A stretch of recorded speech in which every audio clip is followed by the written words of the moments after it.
నమస్కారం వార్తలకి స్వాగతం. ఇక వార్తల్లోని వివరాలు. తిరుపతి జిల్లా పరిధిలోని అర్బన్ ప్రాంతాలలో ఇసుక కొరతతో గృహ నిర్మాణదారులు తీవ్రమైన ఇబ్బందులు ఎదుర్కొంటున్నారని బిల్డింగ్ వర్కర్స్ యూనియన్ నగర ప్రధాన కార్యదర్శి పి చిన్నా పేర్కొన్నారు. జూలై 8 నుండి ప్రభుత్వం ప్రారంభించిన ఉచిత ఇసుక పథకం అమల్లోకి వచ్చిందని, అయితే అర్బన్ ప్రాంతాలలో ఇసుక కొరకు నాగలాపురం మండల పరిసర ప్రాంతాలు, వెంకటగిరి పరిసర ప్రాంతాలపై ఆధారపడడం వలన వినియోగదారులకు తలకమించిన భారంగా మారిందని తెలిపారు. తిరుపతి పరిసర ప్రాంతాలలోని తనపల్లి, గొల్లపల్లి, చిగురువాడ, ముళ్లపొడి, కుట్రపాకం గ్రామాలలో అందుబాటులో ఉన్న ఇసుక మాత్రం అనధికారికంగా రాత్రి వేళల్లో ఒక ట్రాక్టర్ 4 నుండి 5,000 రూపాయలకు అమ్ముతున్నారని ఆవేదన వ్యక్తం చేశారు. వినియోగదారుల భారాలను దృష్టిలో ఉంచుకొని అధికారులు తక్షణమే తిరుపతి పరిసర ప్రాంతాలలోని ఇసుకను కూడా ప్రభుత్వమే వినియోగదారులకు అందుబాటులోకి తీసుకురావాలని కోరారు. అక్కడ ఎక్కడైతే బ్లాక్ అవుతా ఉందో ఇసుక 3 రోజులు 4 రోజులకు ఒక లోడ్ అక్కడ నుంచి వస్తుందో అక్కడ దాన్ని ఆ యజమానులు దాన్ని ఆసరాగా తీసుకొని ఆ 3 రోజులు ఆ లాస్ను కూడా దాని మీద నెట్టే ప్రమాదం. ఈరోజు ప్రస్తుతానికి ఇసుక రేటు 5,000 పెట్టినా కూడా త్వరకన పరిస్థితి ఉంది. ఆ పరిస్థితి నుంచి ప్రభుత్వం ఇప్పటికైనా మేల్కొని ప్రజలందరికీ ఇసుకని సప్లై చేస్తే బాగుంటుంది అనే ఇది. ఎక్కడైతే ఇక్కడ లోకల్ ఇసుక ప్రధానంగా తిరుపతికి చుట్టుపక్కల ఉన్న గొల్లపల్లి, తనపల్లి, ఇక్కడ ఈ పక్కలో ఉన్న ముళ్లపూడి ఈ ప్రాంతాల నుంచి ఇసుక ఎప్పుడైతే వస్తా ఉన్నదో అప్పుడు రేటు కూడా 2,000, 2,500కే ఇసుక సప్లై చేస్తా ఉన్నారు. ఎప్పుడైతే ఇది ఆగిపోయినారో ఈరోజు బ్లాకుల్లో నైట్ తెల్లారుజామున 1 గంటకి 2 గంటలకి దొంగతనంగా తీసుకొచ్చుకొని ఈరోజు అదే ఇసుకన నిన్న మొన్నటి వరకు ఎలక్షన్కు ముందు 2,000కు వస్తున్న ఇసుక ఈరోజు 4,000, 5,000 పెట్టినా కూడా త్వరకని పరిస్థితి ఉంది. కాబట్టి ప్రభుత్వం ఎక్కడ ఎలాంటి నిర్ణయాలు తీసుకోవాలో ఆ నిర్ణయాలు తీసుకుంటే జనాలకి ఉపయోగంగా ఉంటుంది. మీరు పెట్టిన విధానం కూడా దాన్ని అమలయ్యేదానికి అవకాశం ఉంటుంది. పోలీసు ఈ పరిస్థితి వల్ల ఏమవుతుందంటే ఎక్కువగా కమిషన్లు రాత్రులలో వచ్చే ఒక ట్రాక్టర్ను పట్టుకుంటే వాడికి ఒక 1,000 రూపాయలు 2,000 ఇస్తే ఆ బండిని వదిలేస్తున్నారు. లేదంటే తీసుకుపోయి కేసు పెడతా ఉన్నారు, తీసుకుపోయి స్టేషన్లలో పెడుతున్నారు. ఆ బండి దాదాపు ట్రాక్టర్ ఒక 5-6 రోజులు ఆ నుంచి కదిలే పరిస్థితి లేకున్నాం. కాబట్టి ఇప్పటికైనా ప్రభుత్వం మేలుకోవాలి. ఏ విధంగా ఇసుకని సప్లై చేయాలనేది వాళ్ళు ఒకసారి నిర్ణయించుకోవాలి. ఒకసారి కలెక్టర్ గారు అందుబాటులో లేరంటారు, ఒకసారి ఆర్డీఓ గారు అందుబాటులో లేరంటారు, ఒకసారి ప్రభుత్వం ఇంతవరకు మాకేమి ఎలాంటి హామీ మాకు ఇవ్వలేదని చెప్పేసి ఒకరి మీద ఒకరు దాటేసుకునే పరిస్థితి ఉంది. ఈ పరిస్థితులన్నీ అధిగమించాలంటే ప్రభుత్వం ఇప్పటికైనా ఎక్కడికెక్కడ ఏ మండలాల్లో ఆ జిల్లాల్లో ఖచ్చితమైన కఠినమైన నిర్ణయాలు తీసుకొని ఇసుకని అందరికీ ఫ్రీగా కాకపోయినా కనీసం మామూలు రేటుకైనా ఇచ్చే విధానంగా చూడాలని చెప్పేసి విజ్ఞప్తి చేస్తున్నాను. తిరుపతి 46, 47, 48, 49 డివిజన్లలో కూటమి నాయకులు కృతజ్ఞత ఆత్మీయ సమావేశం నిర్వహించారు. స్థానిక నేతలు జనసేన ఎమ్మెల్యే ఆరణి శ్రీనివాసులను ఘనంగా సన్మానించారు. ఈ సమావేశానికి టీడీపీ, జనసేన, బీజేపీ నేతలు హాజరయ్యారు. భారీ మెజారిటీ కట్టబెట్టిన జీవకోణ ప్రజలకి జవాబుదారీగా ఉంటానని తిరుపతి ఎమ్మెల్యే ఆరణి శ్రీనివాసులు అన్నారు. గంజాయి కేంద్రంగా జీవకోణని భూమన కరుణాకర్ రెడ్డి, భూమన అభినయ్ రెడ్డిలు మార్చారని మండిపడ్డారు. బయట వ్యక్తులని స్థానికులకు కలిపి గంజాయి అమ్మకాలు చేయించారని తెలిపారు. CM Chandrababu, deputy CM Pawan Kalyan గంజాయిని అరకట్టేందుకు ముందున్నారని పేర్కొన్నారు. గంజాయి ఇతర దుర అలవాట్లకు దూరంగా ప్రజలు ఉండాలని, జీవకోణ ఏరియాలో పోలీసులు గంజాయి అమ్మకందారులను మాత్రమే విచారణకు పిలవాలని తెలిపారు. నేరాలతో సంబంధం లేని వారిని పోలీసులు ఇబ్బంది పెట్టకూడదని పేర్కొన్నారు. ఏ సమస్య వచ్చినా నాకు తెలపవచ్చునని, జీవకోణలో వైఎస్ఆర్ కాంగ్రెస్ పార్టీ సమయంలో ఎన్డీఏ కూటమి నాయకులపై పెట్టిన కేసులను ప్రభుత్వంతో చర్చించి ఎత్తివేతకు కృషి చేస్తానని పేర్కొన్నారు. ఇళ్ల పట్టాల సమస్యను CM Chandrababu Naidu, deputy CM Pawan Kalyan దృష్టికి తీసుకెళ్లి పరిష్కరించేందుకు కృషి చేస్తారని తెలిపారు. స్లమ్ ఏరియా కింద జీవకోణను అభివృద్ధి చేసేందుకు ప్రత్యేక నిధిని తీసుకొచ్చేందుకు కృషి చేస్తారని తెలిపారు. పార్లమెంటు సభ్యులు ఇప్పుడు మంత్రివర్యులు ఎర్రన్నాయుడు గారి అబ్బాయి రామ్మోహన్ నాయుడు గారు కూడా ఇక్కడ ప్రజలకు చెప్పడం కూడా జరిగింది. ఒక సందేశాన్ని కూడా వీడియో ద్వారా పంపించడం కూడా జరిగింది. కూడా తెలుగుదేశం పార్టీ తరఫున శ్రీకాకుళం ఏరియాలో ఉత్తరాంధ్ర ప్రజలకు ఒక సందేశం కూడా ఇవ్వడం కూడా జరిగింది. ఆయన్ని కూడా మన పార్లమెంటు ముఖ్య మంత్రివర్యులు ఆయన కూడా మనస్ఫూర్తిగా అభినందిస్తున్నాం. దీనికి ఎంతో మంది కూడా కష్టపడారు. వారందరికీ కూడా మరొకసారి పేరు పేరున వాళ్ళని కూడా అభినందిస్తున్నాను. ఇక్కడ ఒక్కొక్క డివిజన్ని ఒక్కొక్క బూత్ని ఛాలెంజ్గా తీసుకొని కష్టపడడం కూడా జరిగింది నాయకులు. వాళ్ళందరికీ కూడా మనస్ఫూర్తిగా కృతజ్ఞతలు అభినందనలు తెలియజేస్తున్నాను. ఎందుకంటే ఎలక్షన్ ముందు మీ ఏరియాలో అన్ని వీధులు తిరగలేకపోయారు. నెల రోజులే టైం ఉన్నది, తిరగకపోయినా మరలా లాస్ట్లో ఒక మీటింగ్ ఇక్కడే పెట్టడం కూడా జరిగింది. మీరందరూ కూడా మనస్ఫూర్తిగా మేమంతా కష్టపడి పనిచేస్తామని ఆ రోజు మాటిచ్చారు. ఆ మాటను మీరు నిలబెట్టుకున్నారు. ఖచ్చితంగా మీ నమ్మకాన్ని వమ్ము చేయను. మీకు ఎప్పుడు బాధ్యతగా ఉంటాను. మీకు జవాబుదారితనంగా కూడా జీవకోన ఓటరు మహాశయులకు అందరికి కూడా మీకు పేరు పేరున మీకు భరోసా కూడా ఇస్తున్నారనేసి కూడా ఈరోజు తెలియజేస్తుంది. దైవభక్తి మెండుగా ఉన్న బ్రాహ్మణులు చేసిన సాయాన్ని మరువరని కూటమి నేతలు, స్థానిక ఎమ్మెల్యే ఆరణి శ్రీనివాసులు, మాజీ ఎమ్మెల్యే సుగనమ్మ, నరసింహ యాదవ్ తదితరులు బ్రాహ్మణ కులాన్ని ఆ బ్రహ్మాండ నాయకుణ్ణి పూజించే దైవభక్తి మెండుగా ఉన్న కులంగా అభివర్ణించారు.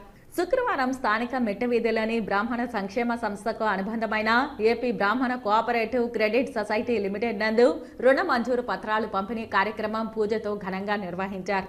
ఇందులో అరుంధతి అండ్ వశిష్ట మరియు వ్యాపార రుణంకై 10 లక్షల చెక్కును ఆ సొసైటీ కార్యవర్గ కమిటీ ఆమోదంతో సభ్యులందరి ముందు అందజేయడం జరిగింది. 40,000 నుండి ₹1 కోటి వరకు సభ్యులు ఇల్లు, బంగారం తదితరాలపై రుణం తీసుకునే అవకాశం ఉందన్నారు. ₹100 అప్లికేషన్ ఫీజు మరియు ₹5,000 మెంబర్షిప్తో బ్రాహ్మణులు ఇందులో సభ్యత్వం తీసుకోవచ్చునని తెలిపారు.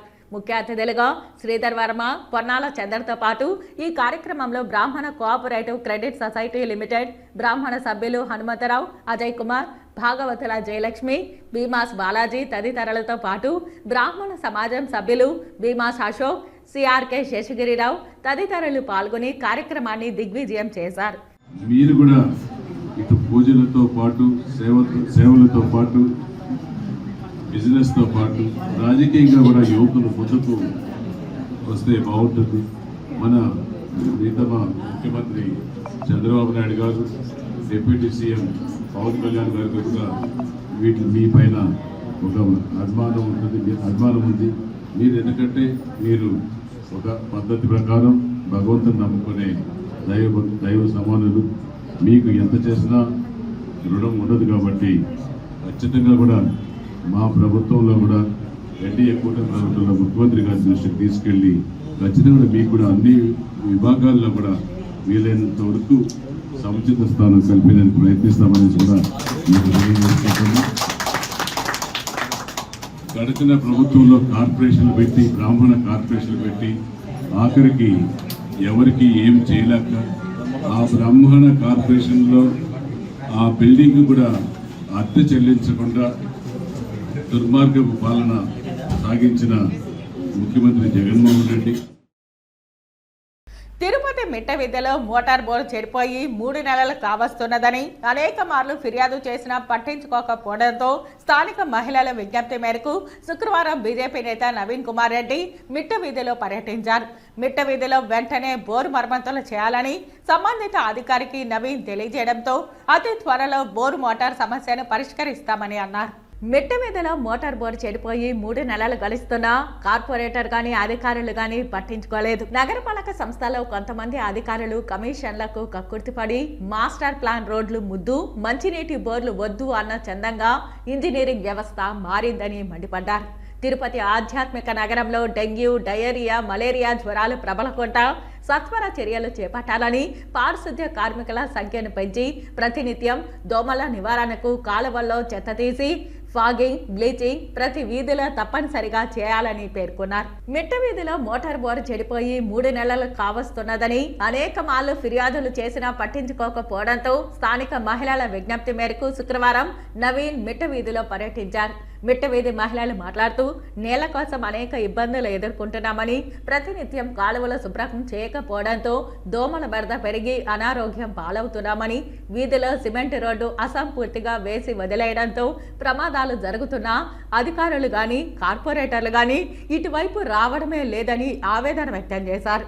మిట్టవీధి ప్రజలు 3 నెలలుగా ఎదుర్కొంటున్న నీటి సమస్యను ఈరోజు ఉదయం నవీన్ కు స్థానికులు తెలియజేయడంతో వెంటనే స్పందించి వార్డులోకి వచ్చి అధికారులతో మాట్లాడి సమస్య పరిష్కారానికి చొరవ చూపిన బీజేపీ నేత నవీన్ కుమార్ రెడ్డికి శ్రీ వెంకటేశ్వర స్వామి ప్రతిమను వార్డు ప్రజలు జ్ఞాపికగా అందించి కృతజ్ఞతలు తెలియజేశారు. ఈ కార్యక్రమంలో స్థానికులు కిషోర్ సింగ్, బాలాజీ, ముని, పద్మావతి, భువనేశ్వరి, జ్యోతి, లక్ష్మి, శేషమ్మ, మల్లిక తదితరులు పాల్గొన్నారు. పన్నులు కట్టించుకుంటారు కదా ప్రజల మీద దగ్గర నుంచి. ప్రజల దగ్గర పన్నులు కట్టించుకున్నప్పుడు పారిశుద్ధము, మంచినీళ్లు, స్ట్రీట్ లైట్స్ ఖచ్చితంగా మీరు ఏర్పాటు చేయాల్సినటువంటి బాధ్యత మీ మీద ఉన్నది. అదేవిధంగా నగరపాలక సంస్థలో సామాన్య ప్రజలు వెళ్లాలంటే కొంతమంది అవినీతి అధికారుల వల్ల ప్రజలు భయపడిపోయే పరిస్థితి వస్తుంది. కాబట్టి నేను కమిషనర్ గారికి విజ్ఞప్తి చేస్తున్నా, డిమాండ్ చేస్తున్నా, నగరపాలక సంస్థలో అవినీతి నిరోధక శాఖ టోల్ ఫ్రీ నెంబర్లు పెట్టండి. ఎవరైనా సరే లంచం అడిగితే శ్రీకృష్ణ జన్మస్థానం తప్పదని గత ప్రభుత్వంలో ఉన్న అధికారులు పద్ధతులు మార్చుకొని ఇప్పుడు ఎన్డీఏ కూటమి అధికారంలోకి వచ్చింది. ప్రజా సంక్షేమ పరిపాలన కోసం, అవినీతి రహిత పరిపాలన కోసం ఎన్డీఏ పార్టీ పనిచేస్తుందని చెప్పి స్థానిక సమస్యల మీద ఎమ్మెల్యే గారితో చర్చించి ఎక్కడెక్కడ ఏ సమస్యలున్నాయో సమగ్రమైనటువంటి సమాచారంతో ప్రజలు ఏ సమస్య ఎక్కడున్నా కూడా దయచేసి మా దృష్టికి తీసుకురండి. పరిష్కరించే బాధ్యతని ఎన్డీఏ కూటమి తీసుకుంటుందని చెప్పి తెలియజేసుకుంటున్నానండి. కడా స్పెషల్ ఆఫీసర్ గా వికాస్ మర్మత్ శుక్రవారం బాధ్యతలు స్వీకరించారు.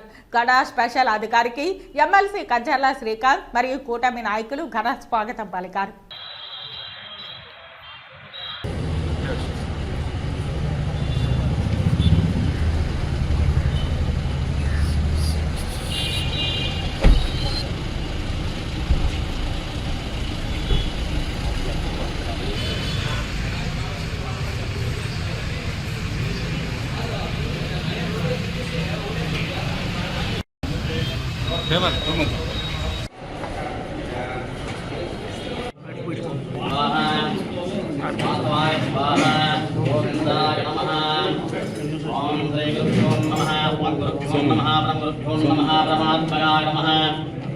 మాతృపితృదేవత ఆచార్యదేవతా నమః దేవతా మహాదేవతా నమః. ఓం భద్రం కన్నే విష్ణుయామ దేవా భద్రం పశ్యేమాజుజత్తాః భాగం దస్తమాభిః.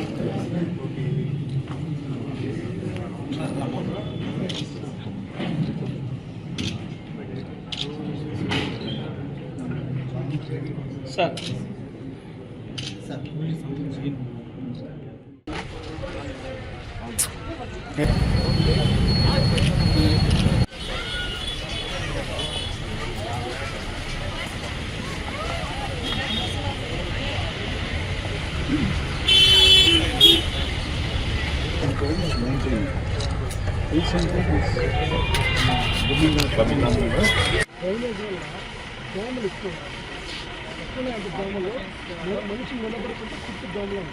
తిరుమల శ్రీవారిని తెలంగాణ ఎమ్మెల్యే ప్రకాష్ గౌడ్ దర్శించుకున్నారు. ఈ రోజు ఉదయం కుటుంబ సభ్యులతో కలిసి స్వామివారి నైవేద్య విరామ సమయంలో పాల్గొని ఆశీర్వాదం అందుకున్నారు.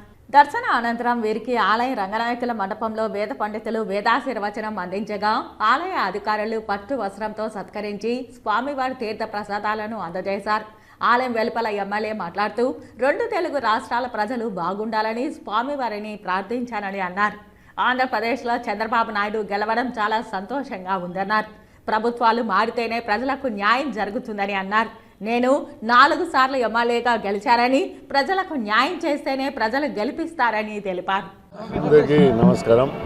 ఈరోజు ముఖ్యంగా ఏడుకొండలవాడ వెంకటేశ్వర్ల ఫ్యామిలీతో పిల్లలతో ఆయన దర్శనానికి రావడం జరిగింది. వచ్చిన తర్వాత ఎంతో ఆనందంతో నిజంగా కూడా ఆ భగవంతుని ఆశీర్వాదం తీసుకున్న తర్వాత ఏ విధంగా ఉంటుందో మన అందరికీ కూడా తెలుసు. కానీ ఇక్కడ వచ్చిన తర్వాత ఎప్పుడు వచ్చినా ఎంతో ఆ భగవంతుని ఆశీర్వాదంతో కళ్ళకు చూస్తుంటే ఆయన ఎంతో అహంకారంతో మనం చూస్తుంటాం. కానీ ఆయన ఆశీర్వాదం ఎంతో సంతోషంగా ఉండాలని మనం అందరం కోరుతాం. తెలంగాణనే కాదు, ఆంధ్రనే కాదు, ప్రజలందరూ తెలుగు ప్రజలు ఎక్కడున్నా సంతోషంగా ఉండాలని మనం అందరం కూడా కోరుకుంటాం. భారతదేశం జనమంతా కూడా సంతోషంగా ఉండాలి, మన రాష్ట్రాలు కూడా బాగుపడాలని కోరుతున్నాం. ఈరోజు చూస్తున్నాం అంతా కూడా ఇక్కడ కూడా మననే మా నాయకుడు చంద్రబాబు నాయుడు గారు మనకందరూ కలిసి మేము కూడా టీడీపీని పనిచేసిన వాళ్ళం. ఇక్కడ పార్టీకి వెళ్ళడం కూడా చాలా సంతోషం. ఏదైనా గవర్నమెంట్ మారుతుంటాయి అవుతుంటాయి, దాంట్లో ప్రజల తీర్పును స్వాగతించాల్సిన అవసరం మనకు ఉంటుంది. ఏదేమైనా తెలంగాణలో కూడా మీరు చూస్తున్నారు, ఈరోజు పార్టీలు అక్కడ కూడా మారినాయి. ఎవరు మారినా ఏం చేసినా ప్రజలకు ఏదైతే మనం న్యాయం చేస్తామో అప్పుడే మనం ప్రజలు నమ్ముతారు. ఏదున్నా ప్రజలు అంత సుఖ సంతోషంతో ఉండాలని ఆ వెంకటేశ్వర దీవనార్తి మనకి పెళ్ళకాలం ఉండాలని నేను కూడా చూస్తాను. నెలకు 2 నెలలకు ఒకసారి వస్తుంటాను ఆయన ఆశీర్వాదంతో. ఈరోజు నేను కూడా రాజేంద్ర నగర్ కాన్స్టిట్యూన్సీలో తెలంగాణలో 4 మాటలు గెలవడం జరిగింది. ఒక్క పారు కూడా ఓడిపోకుండా 4 మాటలు ఆయన ఆశీర్వాదంతో గెలవడం జరిగింది. మనం ప్రజలకు ఎప్పుడైతే మంచిగా చేస్తామో ప్రజలు మనం నమ్మి ఓటేస్తారు. మనం అందుకని ప్రజలకు అందరూ కూడా సంతోషం ఉంది. నా కాన్స్టిట్యూన్సీ కూడా సంతోషం. 2 రాష్ట్రాలు కూడా తెలుగు ప్రజలందరూ కూడా సంతోషంగా ఉండాలని కోరుతున్నాను. తిరుమల శ్రీవారిని ఈ రోజు ఉదయం విఐపి విరామ సమయంలో టీచర్స్ ఎమ్మెల్సీ రఘువర్మ మరియు బీజేపీ లీడర్ చిక్కోటి ప్రవీణ్ వేరువేరుగా దర్శించుకున్నారు. తిరుమల శ్రీవారిని ఈ రోజు ఉదయం విఐపి విరామ సమయంలో టీచర్స్ ఎమ్మెల్సీ రఘువర్మ మరియు బీజేపీ లీడర్ చిక్కోటి ప్రవీణ్ వేరువేరుగా దర్శించుకున్నారు. దర్శనానంతరం రంగనాయకుల మండపంలో వేద పండితులు వేదాశీర్వచనం అందించగా టీటీడీ అధికారులు తీర్థ ప్రసాదాలు అందించారు. ఆలయం వెలుపల రఘువర్మ మాట్లాడుతూ కొత్త ప్రభుత్వం, కొత్త నాయకులు, కొత్త అధికారులు వచ్చారని, గత ప్రభుత్వంలో జరిగిన అలసటను కొత్త ప్రభుత్వం మారుస్తుందనే నేను భావిస్తున్నానని తెలిపారు. చంద్రబాబు నాయుడు ప్రజల పట్ల, పరిపాలన పట్ల అవగాహన ఉందని, ప్రజలకు మంచి జరగాలని కోరుకుంటున్నానని అన్నారు. కాలినడకన వచ్చే భక్తులకు ఇంకా మెరుగైన సౌకర్యాలు అందించాలని, ప్రపంచంలో అందరికీ శ్రీవారి వైభవాన్ని తెలియజేసే విధంగా చర్యలు తీసుకోవాలని కోరుకుంటున్నానని అన్నారు. ఈ రోజున నేను తిరుపతి దేవస్థానానికి రావడం, ఆ శ్రీవారిని దర్శించుకోవడం జరిగింది. మరి కొత్త ప్రభుత్వం, కొత్త పరిపాలన, అదేవిధంగా కొత్త అధికారులు రావడం జరిగింది. వారి నేపథ్యంలో గత ప్రభుత్వంలో ఏదైతే కొంత అలసత్వం భక్తుల పట్ల ఉందో అది మార్పు కలిగి ఒక మంచి జరుగుతుందని చెప్పి నేనైతే భావిస్తూ ఉన్నాను.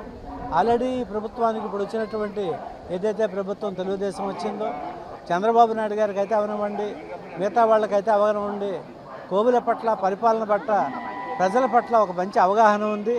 ఏదైతే ఎక్స్పెక్ట్ చేశారో మంచిగా దానికి అనుగుణంగా ప్రజలకి మంచి జరగాలని చెప్పేసి నేనైతే కోరుకుంటా ఉన్నాను. మరి కాలనడకన వచ్చినటువంటి భక్తులకి మంచి సౌకర్యాలను ఏర్పాటు చేయాలని చెప్పి, ఇంకా మెరుగైన సౌకర్యాలను ఏర్పాటు చేసి మరి ప్రపంచ దేశాల్లోనే, ప్రపంచంలో ఉన్నటువంటి ఆధ్యాత్మిక కేంద్రాల్లోనే మహనీయుడు వెంకటేశ్వర స్వామికి వైభవాన్ని అందరూ తెలుసుకునేటట్టు చేయాలని చెప్పి, మరింత ఔన్నత్యానికి ముందుకు వెళ్ళాలని చెప్పి ఈ ప్రభుత్వాన్ని కూడా నేను సవినయంగా కోరుకుంటున్నాను. ధన్యవాదాలు. Thank you. నమో వెంకటేశాయ. ఇవాళ నా పుట్టినరోజు సందర్భంగా వెంకటేశ్వర స్వామిని దర్శించుకోవడం చాలా ఆనందంగా ఉంది. బాగా బ్లెస్డ్గా ఫీల్ అవుతున్నా. మరి 2 years నుంచి రావడం జరగలేదు, ఇప్పుడే రావడం జరిగింది. మరి ఇక్కడ ఆంధ్ర రాష్ట్రంలో కూడా మరి హిందుత్వం పెరగాలి, ఒక హిందూవాదిగా చెప్తున్నా. మరి గత 5 ఏళ్లలో అడ్డగోలుగా మత మార్పిడులు జరిగినాయి కాబట్టి మరి గర్వాపసి లాంటి ప్రోగ్రామ్స్ ఆంధ్రప్రదేశ్ బీజేపీ కార్యకర్తలందరూ కూడా చేయవలసిన మనవి చేస్తూ, మరి మత మార్పిడి జరగకుండా కట్టుదిట్టంగా ఈ ప్రభుత్వం, కొత్త ప్రభుత్వం ఏర్పాటు చేయవలసిందిగా మనవి చేస్తూ జై హింద్, జై శ్రీరామ్. ఈ వార్తలు ఇంతటితో సమాప్తం. నమస్కారం.